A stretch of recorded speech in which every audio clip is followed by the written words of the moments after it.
If you watched my previous video about why every watercolor artist needs a chart, today I'll show you exactly how to make one step by step. This simple chart will help you understand transparency, color strength, and how your paints really behave on paper.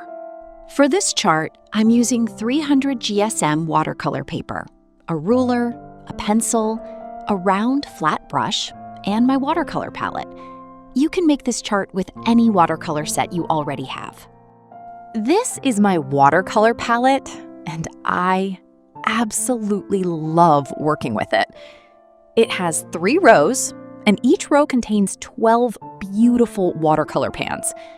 So, for my color chart, I'm going to create the exact same layout. 3 rows with 12 sections in each row. Now, if you're a beginner, this exercise is honestly one of the best things you can do for your watercolor journey. You can see the real color of each pigment, how transparent or how strong it is, and how beautifully it changes when you add more water. And I have to say, after many years of painting, I don't create color charts as often anymore. Not because they aren't useful, but because I already know my palette very well. I know how my colors behave, how they mix, and what kind of results I can get from them. But when you're just starting out, this simple little chart can teach you so much. It helps you connect with your colors, understand your materials, and feel much more confident when you paint. So if you're beginning your watercolor journey, I highly recommend trying this exercise. Trust me, your future paintings will thank you. First, I'm going to draw my boxes with equal sizes.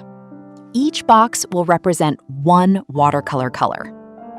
When you're making your own chart, remember to leave enough space underneath each box so you can write the name of the color. Now, in my own chart, I usually don't write the names or numbers of the colors anymore. The reason is simple. After years of painting, I already know my colors very well. I know their names, their behavior, and how they work on paper. But if you are creating your first watercolor chart, I highly recommend writing the color names and numbers underneath each section.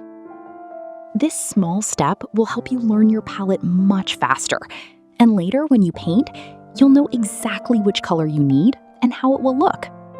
Now, I'm going to start with a strong mixture of the color and paint the first section of my chart. This first area shows the true strength and intensity of the pigment, the color exactly as it comes from the paint. Then, little by little, I start adding more water, creating lighter and lighter versions of the same color.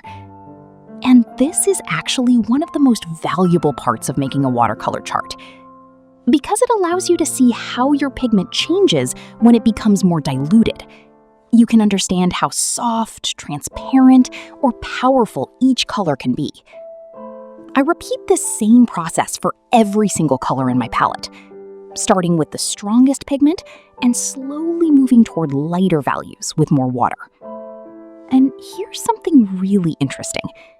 Even colors that look almost identical inside your palette can behave completely differently once they touch the paper. Some colors remain beautifully transparent, some create a lovely granulating effect, and some stay incredibly strong even after adding lots of water. This is why a watercolor chart becomes such a valuable personal reference. Every time you paint, it saves you time because you already know exactly how your colors will behave. And here is a professional tip for you. Whenever you buy new watercolor colors, create a new chart for them. Over time, you'll build your own personal library, a collection that shows exactly how every color in your watercolor set performs. And trust me, this little habit can make your painting journey so much easier and more enjoyable. This is my finished watercolor chart. If you haven't made one yet, I highly recommend trying it today. And don't forget to subscribe for more watercolor tutorials.